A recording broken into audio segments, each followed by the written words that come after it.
A câmera abre com um close em um espelho rachado, refletindo o rosto cansado de Lucas. Ele tem cerca de 25 anos, cabelos escuros desgrenhados e olhos que parecem carregar o peso do mundo. A luz amarelada de uma lâmpada fraca ilumina a pequena sala onde ele vive, criando sombras que dançam nas paredes. O ambiente é simples, quase minimalista. Uma cama desarrumada, uma mesa com papéis espalhados e uma cadeira que parece prestes a desmoronar. Lucas está parado diante do espelho, olhando fixamente para seu reflexo. Sua respiração é pesada, como se estivesse tentando conter algo. Talvez lágrimas, talvez raiva. Eu nunca vou conseguir, ele murmura, sua voz baixa quase abafada pelo zumbido distante da cidade lá fora. Ele repete a frase novamente, desta vez mais alto, como se estivesse tentando convencer não apenas o reflexo no espelho, mas algo dentro de si mesmo que insiste em resistir. Eu nunca vou conseguir. As palavras ecoam no silêncio do quarto, ganhando peso a cada repetição. A câmera foca seus olhos, que parecem vacilantes, como se estivessem lutando contra duas forças opostas, desistência e determinação. Lucas é um jovem cheio de potencial. Ele terminou recentemente o ensino médio com notas sólidas, participou de competições acadêmicas e até recebeu elogios por sua criatividade em projetos escolares. No entanto, apesar desses feitos, uma nuvem cinzenta parece pairar sobre ele sempre que pensa em dar o próximo passo. Sonha em cursar uma universidade renomada, explorar o mundo acadêmico, construir uma carreira significativa e, quem sabe, deixar sua marca no mundo. Mas cada vez que tenta visualizar esse futuro, uma voz interna surge para dizer: você não é bom o suficiente.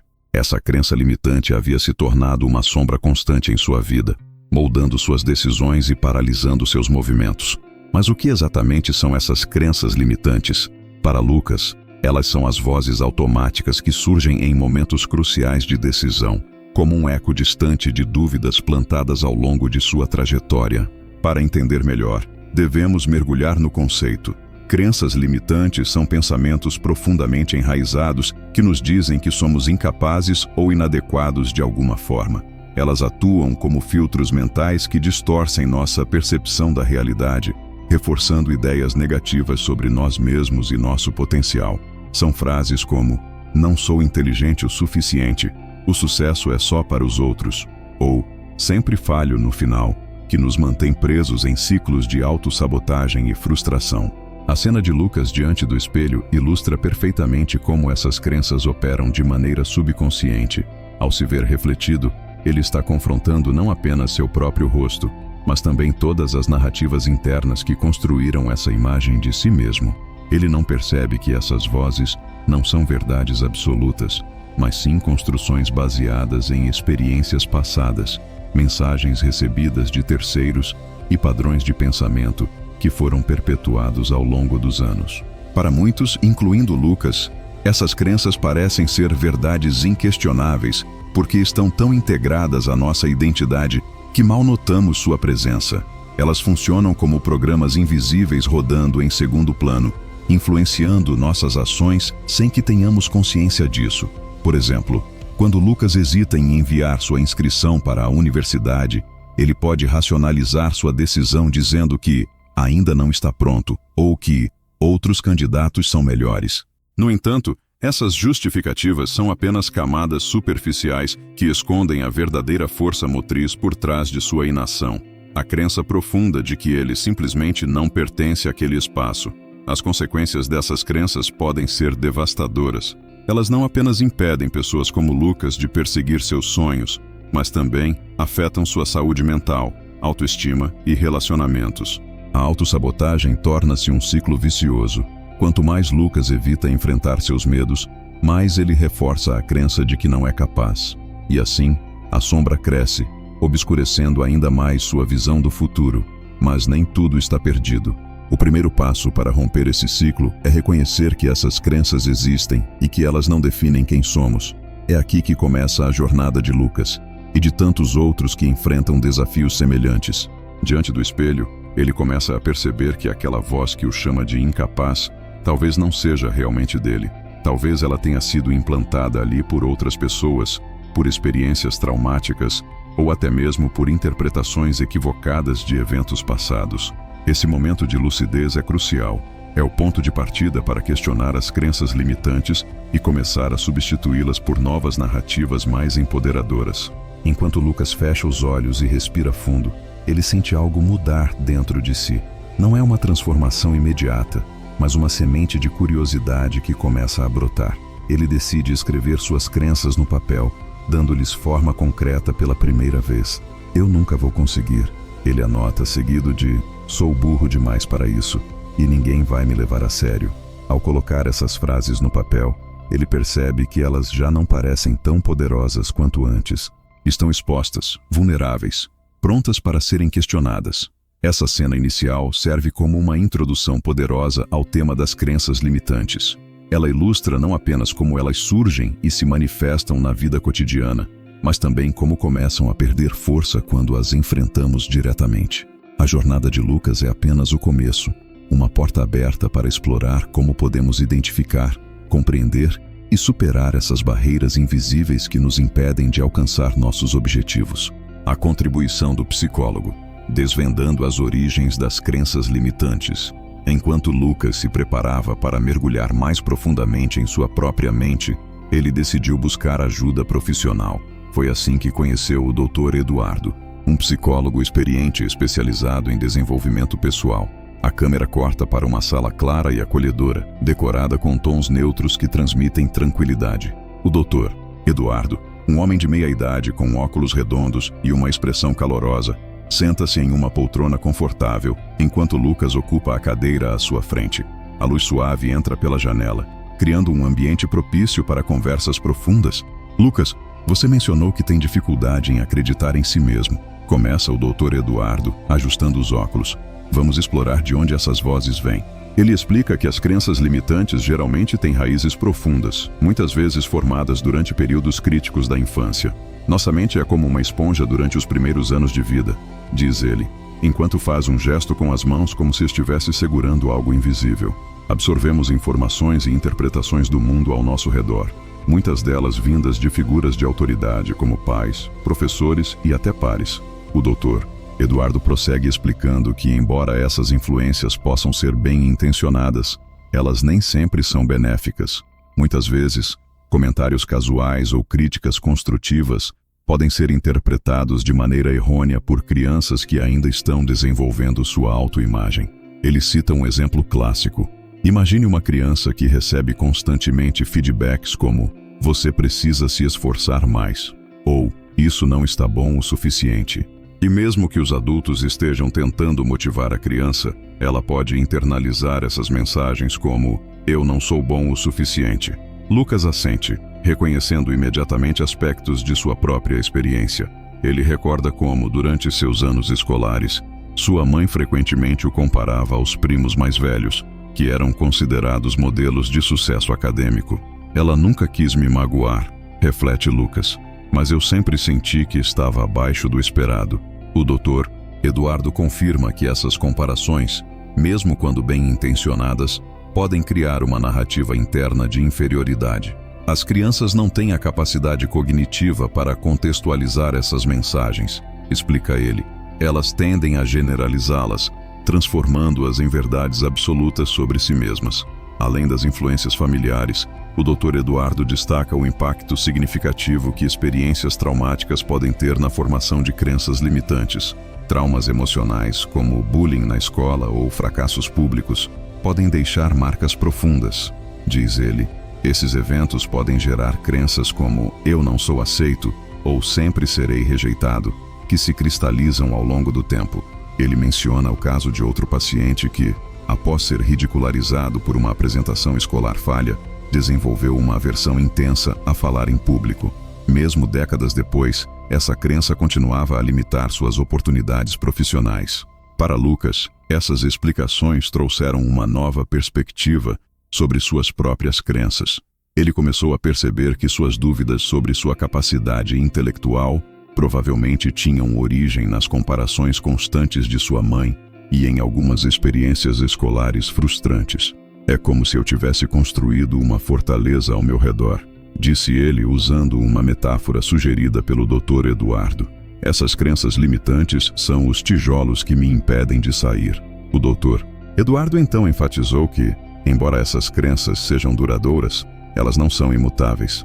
O cérebro humano tem uma incrível capacidade de reorganização, conhecida como neuroplasticidade, explicou ele. Isso significa que, com esforço consciente, podemos redesenhar nossas crenças e substituir as limitantes por empoderadoras. Ele recomendou que Lucas começasse a observar seus pensamentos automáticos, especialmente em situações de estresse, para identificar padrões recorrentes. Cada vez que você detectar uma crença limitante, pergunte a si mesmo: isso é realmente verdade? Quem determinou isso para mim? Com essas ferramentas em mãos, Lucas sentiu-se mais confiante para enfrentar seus desafios internos. Ele percebeu que, embora suas crenças limitantes tenham raízes profundas, elas não precisam definir seu futuro. A contribuição do Dr. Eduardo foi fundamental para ajudá-lo a compreender a complexidade dessas crenças e a importância de examiná-las criticamente. Com essa nova compreensão, Lucas estava pronto para dar o próximo passo em sua jornada: identificar especificamente suas crenças limitantes e começar a trabalhar ativamente para superá-las. Reflexão pessoal, revelando os blocos invisíveis. Ao deixar o consultório do Dr. Eduardo, Lucas sentiu um turbilhão de emoções. As palavras do psicólogo ecoavam em sua mente, ressoando com memórias que ele preferia manter enterradas. Mas agora, elas emergiam à superfície, exigindo atenção. Sentado em um banco próximo ao parque, ele tirou do bolso um caderno surrado que sempre carregava consigo. Na capa, lia-se Reflexões em letras desbotadas, um presente antigo de sua avó que ele nunca tinha usado de verdade. Hoje, porém, parecia o lugar perfeito para começar sua busca interior. O Dr. Eduardo havia sugerido uma atividade guiada para ajudar Lucas a identificar áreas de bloqueio em sua vida. Pense em uma área onde você sente que está travado, instruiu ele. Quais são os pensamentos automáticos que surgem nessa situação? Inspirado por essa orientação, Lucas começou a escrever. Ele sabia que precisava ser honesto consigo mesmo que isso significasse confrontar verdades desconfortáveis. Ele começou pela educação, uma área em que sempre sentiu pressão intensa. Por que eu hesito tanto em me inscrever para faculdades melhores? Escreveu. Abaixo, ele anotou os pensamentos automáticos que surgiam quando considerava essa possibilidade. Eu não sou inteligente o suficiente para competir com os outros alunos. Eles vão perceber que sou um impostor. Não consigo lidar com a pressão. Cada frase parecia pesada, como se carregasse anos de dúvidas acumuladas. Ele percebeu que esses pensamentos não eram apenas casuais, eram uma corrente que o prendia. Lucas então voltou sua atenção para sua vida social. Ele sempre teve dificuldade em fazer amigos próximos, muitas vezes sentindo-se excluído de grupos ou atividades. Por que eu me sinto tão isolado? Escreveu. Os outros não querem minha companhia. Sou muito chato ou estranho. Não tenho nada interessante para compartilhar. Ainda que essas afirmações fossem dolorosas, ele sentiu um alívio estranho ao colocá-las no papel. Era como se, ao nomeá-las, elas perdessem parte de seu poder. A próxima área que ele explorou foi sua criatividade. Desde criança, Lucas adorava desenhar e pintar, mas sempre hesitava em mostrar seu trabalho para os outros. Por que eu não mostro minhas artes? Questionou. Elas não são boas o suficiente. As pessoas vão rir de mim. Eu deveria focar em coisas mais úteis.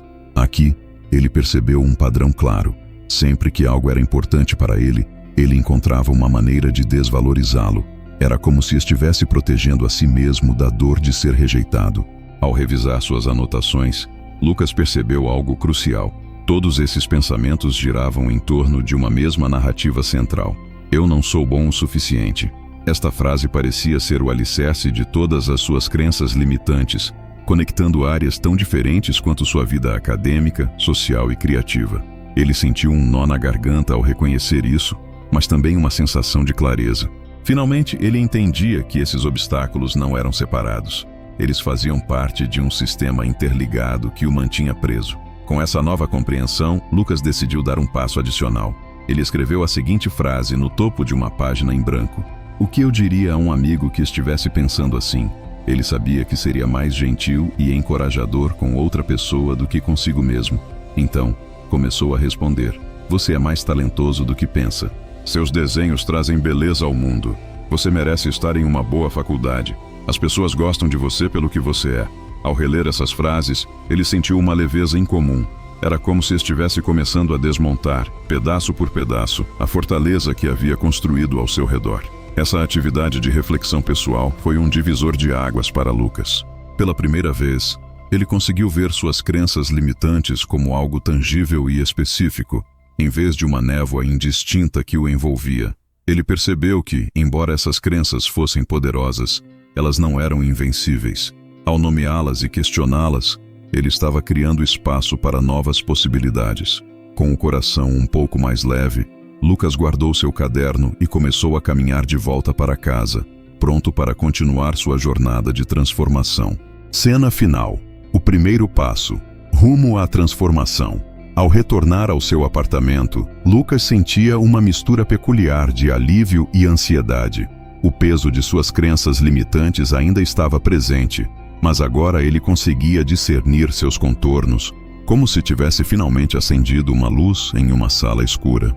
Ele sentou-se à mesa da cozinha, onde o diário que havia utilizado no parque jazia aberto, revelando páginas repletas de pensamentos que até então permaneciam escondidos nas sombras de sua mente.